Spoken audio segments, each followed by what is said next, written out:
The number of Americans who have mistakes on their credit reports is staggering. A 60 Minutes report exposed that most people cannot even correct the problems. CBS 2's Christine Sloan follows up.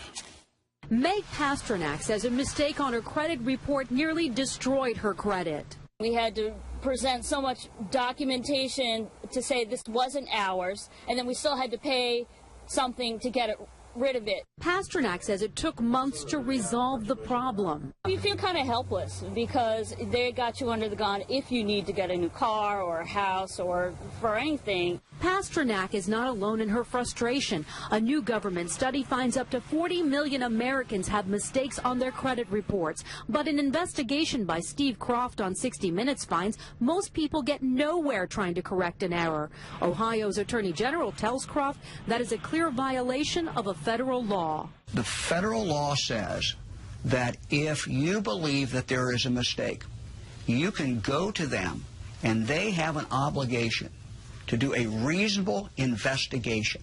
They're not doing a reasonable investigation. End result, if we're successful, is a deletion of that record from your credit report. The credit pros in Newark help people fight agencies like TransUnion and Experian. All the information they receive from a customer, they translate it into a code. They don't forward the letter and the proof of payment to the creditor.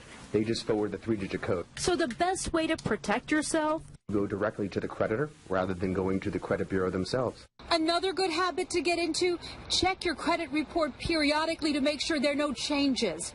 In Clark, New Jersey, Christine Sloan, CBS 2 News. And like 60 Minutes, we were unable to get an actual person at the 3 credit reporting agencies.